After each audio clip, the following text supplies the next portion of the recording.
เพลงมาร์ชบริพัตรเพลงนี้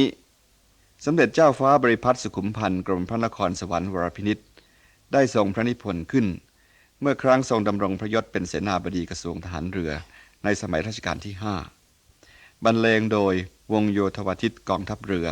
ในความควบคุมของเรือตรีสรานเรืองนรงค์ขอเชิญฟังเพลงมาร์ชบริพัตร